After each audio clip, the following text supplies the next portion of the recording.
సహోదరి సహోదరులారా, ప్రభువైన యేసుక్రీస్తు నామములో హృదయపూర్వక వందనాలండి. ముందుగా ఇంత మంచి సమయాన్ని ఇచ్చిన తండ్రి అయిన దేవునికి ప్రభువైన క్రీస్తు ద్వారా కృతజ్ఞతాస్తుతులు చెల్లిస్తున్నానండి. అందరూ బాగున్నారండి. వాక్యం చదువుకొని ప్రార్థన చేసుకున్న తర్వాత పాఠంలోనికి వెళదామండి.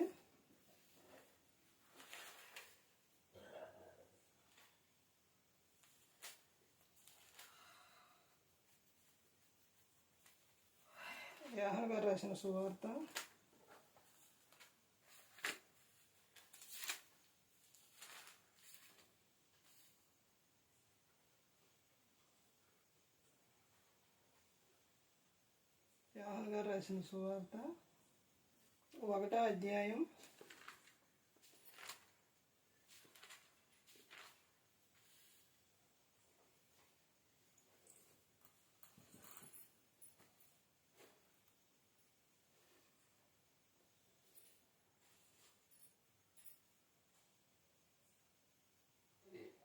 1వ అధ్యాయం 17వ వచనం. ధర్మశాస్త్రము మోషే ద్వారా అనుగ్రహింపబడెను, కృపయు సత్యమును యేసుక్రీస్తు ద్వారా కలిగెను. ప్రార్థన చేసుకుందాం. పరలోకమందున్న మా తండ్రి, పరిశుద్ధ ప్రేమగల తండ్రి, గొప్ప తండ్రి, యెహోవా తండ్రి, మీ ప్రియకుమారుడు యేసుక్రీస్తు ప్రభువారి ద్వారా కృతజ్ఞతాస్తుతులు చెల్లిస్తున్నాము నాయన. ఈ రాత్రి వేళ తండ్రి మా అందరితో మాట్లాడమని మా ప్రభువైన యేసుక్రీస్తు నామమున వేడుకుంటున్నాం తండ్రి, ఆమేన్. ప్రభువైన యేసుక్రీస్తు నామములో హృదయపూర్వక వందనాలండి. దేవుని కుమారుడు యేసుక్రీస్తు ప్రభువారి లోకానికి వచ్చిన తర్వాత పరలోక రాజ్యం సమీపిస్తుంది కనుక మారు మనస్సు పొందమని ప్రకటింప మొదలుపెట్టారు. అంశం పాఠం పేరు యేసుక్రీస్తు ద్వారా ఏం కలిగినో తెలుసా? యేసుక్రీస్తు ద్వారా ఏం కలిగినో తెలుసా? ఏం కలిగింది యేసుక్రీస్తు ప్రభువారి ద్వారా? ఏం కలిగినాయి? యేసుక్రీస్తు ప్రభువారు లోకానికి ఎందుకు వచ్చారు? ఇంకా ఎన్ని సంవత్సరాలు?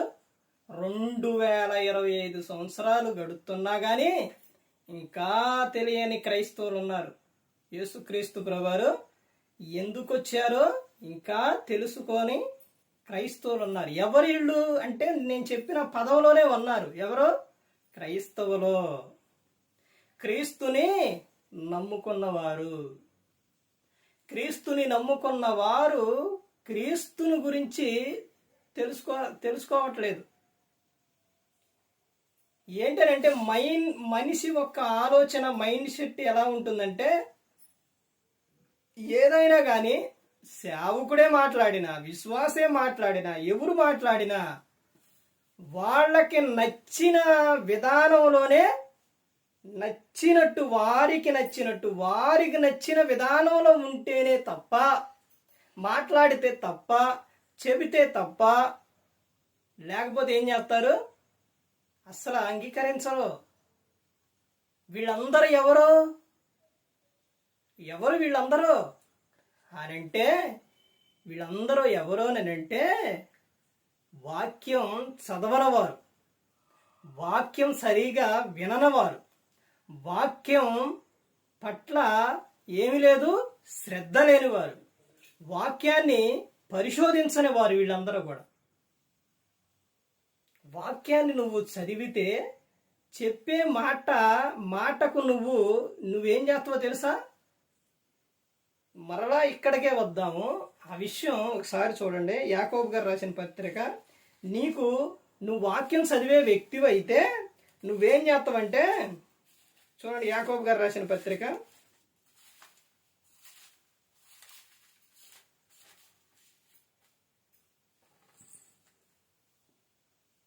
1వ అధ్యాయం 19వ వచనం.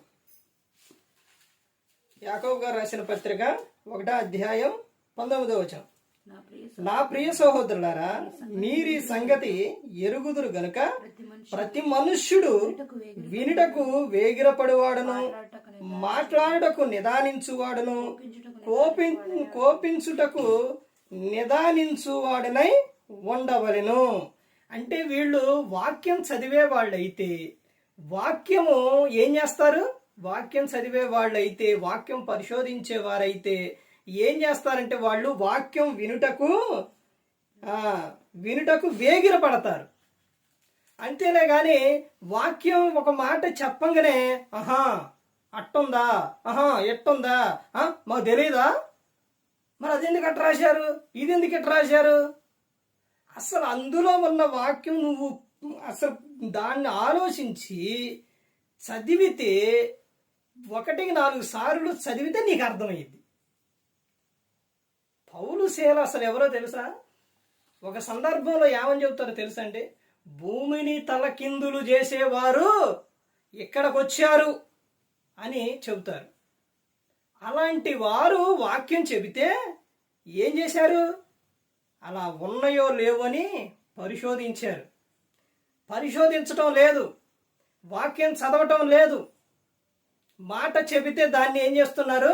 విమర్శించటం. అందుకనే ఇక్కడ చెబుతున్నారు కదా, ఏమని చెబుతున్నారు? యాకోబు గారు ఏమని రాశారు? వినుటకు ఏమవ్వాలంట? వేగరపడాలి. వినే మనసు ఉందా ఈ రోజున? సేవకుడు ఇట్ట వాక్యం చెబితే వింటారు. కొంతమంది అయితే ప్రశ్నించేవారు కూడా ఉంటారు. అందుకనే ఆ ప్రశ్నించేవారు వాక్యం చదివితే ప్రశ్నించరు, చెప్పే ప్రతి ఒక్క మాట ప్రశ్నించరు. ఇప్పుడు యేసుక్రీస్తు ప్రభువారి ద్వారా ఏం కలిగిన అంటంతోనే టక టక టక టక టక టక రిఫరెన్సులు చెప్పేవారు ఉంటారు, వాక్యం చెప్పేవారు ఉంటారు. ఎవరు వీళ్ళు? స్త్రీనే చెబుతారు. దేవుడు స్త్రీలకు ఇచ్చిన ఒక అవకాశం ఏంటో తెలుసండి? అసలు ప్రాబ్లం ఎక్కడొచ్చిందో తెలుసా? స్త్రీ దగ్గరే వచ్చింది. స్త్రీ దగ్గరే వచ్చిందండి ప్రాబ్లం. ఎలా వచ్చింది ప్రాబ్లం? స్త్రీ చెబితే ఏదైనా ప్రాబ్లమే. అది ఎలా ప్రాబ్లం మొదలైందో తెలుసా? ఆదికాండం 1వ అధ్యాయం 2వ అధ్యాయం 3వ అధ్యాయానికి వెళితే అక్కడ జరిగిన విషయం ఏంటనంటే, దేవుడు ఆజ్ఞ ఇచ్చింది ఎవరికి? దేవుడు ఆజ్ఞ ఇచ్చింది ఎవరికి? పురుషుడికా స్త్రీకా? పురుషుడికి ఇచ్చింది ఆజ్ఞ. ఏమని ఆజ్ఞ ఇచ్చింది? ఎవరికి? నువ్వు ఈ పండు తినొద్దు అని చెబుతారు. కానీ అవ్వ ఏం చేసింది? అవ్వ ఎవరి మాట వినలేదు? భర్త మాట వినలేదు. వినకుండా ఎవరి మాట ఉంది? పరాయోడు మాట ఉంది. పరాయోడు మాట విని ఏం చేసింది? పండు తింది. పండు తినటంతోనే అవ్వమ్మ పండు తినటంతోనే నేత్రాలు తెరవబడ్డాయా? తెరవబడలా. బాగా చెప్పారు, తెరవబడలా.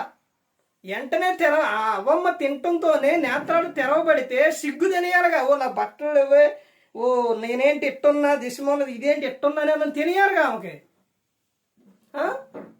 తెరవబడలేదు. మరి ఎవరు తింటే తెరవబడ్డే? ఆదాము తింటే తెరవబడ్డే. దేవుడు పిలవంగానే వీళ్ళు ఎక్కడికి వెళ్ళిండు? చెట్టు చాటుకి వెళ్ళిండు. ఎప్పుడు ఆ పండు తిన్న తర్వాత, అప్పుడు సిగ్గొచ్చిన తర్వాత, అప్పుడు ఆదాం గారు అవ్వమ్మకి చెప్పిన తర్వాత అప్పుడు తెలిసింది.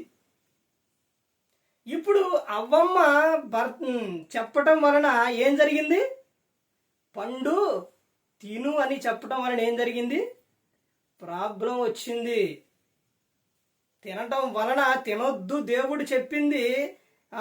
అవే దేవుడు చెప్పిన ఆజ్ఞ ఆదాం గారు ఏమయ్యారు? మీరారు. ఇప్పుడు దేవుడు వచ్చి ఎవరిని పిలిచిండు? అవ్వమ్మని ఎందుకు పిలవాలా? ఆజ్ఞ ఇచ్చింది ఎవరికి? ఆదాముకి. పిలిచింది ఎవరని? ఆదాముని. ఇక్కడ స్త్రీని పిలిచిండా? స్త్రీ చెప్పటం వలన స్త్రీ ఏం చేయాలి? తీతుకు రాసిన పత్రిక 2వ అధ్యాయంలో ఉంటుంది. ఏం చేయాలి? స్త్రీ ఎంట ఉండి తమ ఎవరికంట? భర్తకు శిష్యులకు ఏం చెప్పుకోవాలి? వాక్యం చెప్పుకోవాలి. ఇప్పుడు మీకు అర్థం అవటానికి ఇప్పుడు బస్సు వెళ్తుంది. వింటున్నారా? బస్సు వెళ్తుంది. బస్సులోని స్త్రీలు ఎక్కారు. ఇప్పుడు పురుషుడు కూర్చొని ఉండవు. స్త్రీ ఎక్కింది. స్త్రీని ఏం చేస్తారు? ఏమంటారు? అమ్మా వచ్చి కూర్చో అంటారు. లేకపోతే స్త్రీలకు కేటాయించిన సీటుల్లో కూర్చోవద్దు అంటారు. ఇప్పుడు స్త్రీ నిలబడి ఉంటే పురుషుడు ఏం చేస్తారు? కూర్చోమని చెబుతారు అనమాట. అంటే స్త్రీ ఏం చేయాలి? కూర్చొని వినాలి. వినటం లేదు, ఏంటది? ప్రశ్నించటమే. ఎక్కడ విని నువ్వు ఎక్కడ నేర్చుకోవాలని చెప్పారు? ఇంట ఉండి గ్రంథంలో చాలా విషయాలు ఉన్నాయి. నీ భర్తను అడిగి ఏం చేయాలి? నీ స్వపురుషుడిని, నీ భర్తను అడిగి తెలుసుకోవాలి. నీ స్వపురుషునికి నువ్వేమై ఉండాలి? లోబడి ఉండాలి. నీ భర్తను అడిగి తెలుసుకోవంటే తెలుసుకోవటం ఉండదు. నీ భర్త ప్రార్థనకు రావట్లేదు, మారట్లేదు అని అంటే పేతురు గారు రాసిన పత్రికలో ఉంటుంది. ఎందుకని మారట్లేదు? ఎందుకని మందిరానికి రావట్లేదు? నీ ప్రవర్తన సరిగా ఉంటే నీ భర్త మారుతారు. భర్త వస్త్రం. ఇక్కడ చెబుతున్న సందర్భం ఏంటంటే యేసుక్రీస్తు ప్రభువారి ద్వారా ఏం కలిగను అనే విషయం ఈ రోజున మనిషి తెలుసుకోలేకపోతున్నారు. తెలుసుకోలేకపోవడానికి కారణం ఏంటి అని అంటే వాళ్ళలో మాకేం తెలుసు, మాకు అన్నీ బాగా తెలుసు. వినేవారిగా ఉంటారా? వినరు. యేసుక్రీస్తు ప్రభువారి ద్వారా కలిగిన విషయం ఏంటంటే తండ్రి అయిన దేవుడు జగత్పునాది వేయబడక మునిపే క్రీస్తులో మనల్ని ఏర్పరచుకున్నారు. యేసుక్రీస్తు ప్రభువారి ద్వారా కలిగినది ఏంటంటే కృప, సత్యం. యేసుక్రీస్తు ప్రభువారి ద్వారా కలిగింది. ప్రతి ఒక్కరికి కూడా కృప అంటే నీవు నాతో నిత్యం ఉండు అని ఆయన ఎవరు అని అంటే యేసుక్రీస్తు ప్రభువారే. యేసుక్రీస్తు ప్రభువారు. స్త్రీని ఎక్కడ చెప్పొద్దండో వాక్యం? ఎక్కడ చెప్పొద్దన్నారు? స్పష్టంగా రాశారు.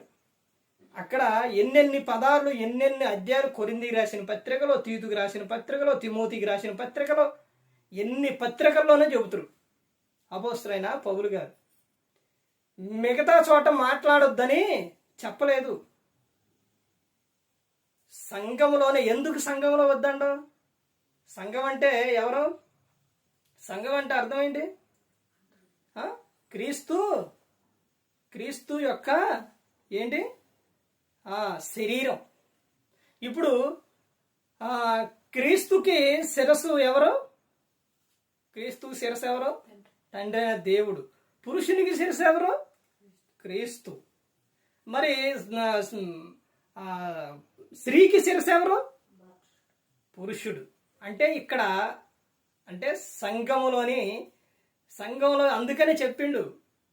అర్థమైందండి? ఇవన్నీ కూడా ప్రతి ఒక్కటి కూడా గ్రంథంలో స్పష్టంగా దేవుడు రాపించారు.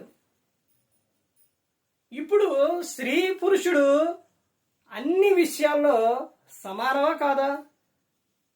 వింటున్నారా? సమానమా కాదా? ఏం చెప్తే ఏమంటాడు అనుకుంటున్నారా? సమానమే. అన్ని విషయాల్లో సమానమే. కానీ దేవుడు చెప్పిన విషయం ఏ విషయాల్లో గ్రంథాల్లో రాపించారు అని అంటే ఆ విషయాలు మనం పాటించాలి. ఇద్దరూ సమానమే. కానీ సమానమైనప్పుడు స్త్రీని ఎందుకు చేసిండు దేవుడు? పురుషునికి ఎందుకు చేసిండు? సాటి అయినా సహాయంగా చేసిండు. అంటే సహాయంగా ఉండాలి అని చేసిండు. ఎప్పుడైనా కానీ ఎక్కడైనా కానీ ఈ రోజున చూడండి, సంఘములో మౌనంగా ఉండి సంఘములో వాక్యం విని ఇంటికి వచ్చి భర్తకు పిల్లలకు వాక్యం చెప్పిన భార్యలు ఉన్నారా? ఎక్కడైనా కుటుంబాల్లో ఉంటే ధన్యులు. అలా చెబితే భర్త మారతారు, పిల్లలు మారతారు, పిల్లలు మాట వింటారు, భర్త కూడా సరైన రీతిలో ఉండదు. నీ భర్తను భార్యను ఇద్దరు వేరువేరుగా ఉండకూడదు, ఎడబాయకూడదు అని గ్రంథంలో ఎన్నో విషయాలు ఉన్నాయి. ఈ విషయాలన్నీ కూడా కుటుంబంలో మాట్లాడుకుంటారా? కుటుంబంలో తెలుసుకుంటారా? ఎందుకు కుటుంబాల్లో గొడవలు వస్తున్నాయి? ఎందుకు వస్తున్నాయి? ఇద్దరి మధ్య ఐక్యత లేక, ప్రేమ లేక. ఎలా ఉండాలి ఇద్దరి మధ్య? ఏమేమి ఉండాలో చెప్పండి ఒకసారి. ఏమేమి ఉండాలంట? భర్త ఏం చేయాలి? భార్యను ఏం చేయాలి? ప్రేమించాలి. భార్య ఏం చేయాలి? భర్త పట్ల భయము కలిగి ఉండాలి. ఇవి లేకే జరుగుతుంది. ఇవన్నీ కలిసి ఉంటే యేసుక్రీస్తు ప్రభువారు ఈ లోకానికి ఎందుకు వచ్చారో నువ్వు ఇప్పటి నుంచి కూడా ఎప్పుడు కూడా నువ్వు ఏం చేస్తావు? నువ్వు విన్న వాక్యాన్ని విడిచిపెట్టి పోకుండా నువ్వు కుటుంబంలో చెబుతావు. ఇదిగో యేసుక్రీస్తు ప్రభువారు ఈ లోకానికి వచ్చారు. ఎందుకు వచ్చారంటే ఆయన మనందరినీ రక్షించడానికి వచ్చారు. ఆయన ద్వారా భూమి ఆకాశములనే దేవుడు చేసిండు. తర్వాత క్రీస్తు ద్వారా కృప, సత్యం అనగా వాక్యం,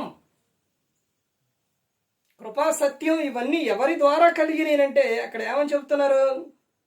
కృపా సత్యం యేసుక్రీస్తు ప్రభువారి ద్వారా కలిగను అని చెబుతున్నారు. కృపయు సత్యమును యేసుక్రీస్తు ద్వారా కలిగను. ఇవన్నీ కూడా ప్రతి ఒక్కటి కూడా మనిషి కుటుంబంలో చెప్పుకోవాలి, పిల్లలకు చెప్పుకోవాలి. ఏం చెప్పుకోవడం, ఏం చెబుతున్నారు, ఎందుకు వచ్చింది మాకు ఇవన్నీ, మాకెందుకు ఇవన్నీ అనుకొని మనిషి ఏం చేస్తున్నారు? అసలు వినటం లేదు, నేర్చుకోవడం లేదు, పాటించడం లేదు, ఏమీ లేదు. మరి మేము ఎవరో క్రైస్తవం. ఇప్పుడు ఒక స్కూల్లో పిల్లల్ని జాయిన్ చేసినప్పుడు పిల్లలు ఆడికి వెళ్ళి చదువుకోకుండా చివరిలో ఎగ్జామ్ పెడితే ఫెయిల్ అయితే ఏమంటారు? ఒకసారి ఆలోచించండి. అసలు ఎవరికి వచ్చింది చెప్పండి ఒకసారి. వీళ్ళు తప్పారు అని అంటే, పాస్ అవ్వలేదంటే ఏమంటారు? ఏ స్కూల్లో చదివారు అంటారు. పలానా స్కూల్లో చదివారు అని అంటే ఆ స్కూల్కేనా చెడ్డనేమో. అలాగే నువ్వు దేవుణ్ణి, క్రీస్తు దగ్గరకు వచ్చి క్రీస్తులో నువ్వు బాప్తిస్మం పొంది ఇంకా నువ్వు నేర్చుకోకుండా, ఇంకా నువ్వు తెలుసుకోకుండా, ఇంకా నీవు ఆయన యందు భయభక్తులు లేకుండా నువ్వు ఇంకా సంవత్సరాలు గడిచిపోతున్నా కానీ నువ్వు ఇంకా మారకపోతే, ఇంకా నువ్వు తెలుసుకోపోతే, ఇంకా నువ్వు చెప్పకపోతే ఒకసారి ఆలోచించండి ఎలా ఉంటుంది. కుటుంబంలో నువ్వు ఎంతమందికి నీ కుటుంబంలో నువ్వు ఎవరికి వాక్యం చెప్పావు? నీ భర్తకి చెప్పావా? నీ పిల్లలకి చెప్పావా? నీ ఇంటి వారికి చెప్పావా? స్త్రీ గురించి ఎన్ని విషయాలు ఉన్నాయండి? సామెతలు 31:10 మొత్తం అదేగా. 14:1 అదేగా. ఎన్ని విషయాలు ఉన్నాయండి? ఎన్ని విషయాలు ఉన్నాయి? పురుషుని గురించి ఉన్నాయి, స్త్రీని గురించి ఉన్నాయి, పిల్లల గురించి ఉన్నాయి, ప్రతి ఒక్కరి గురించి ఉన్నాయి.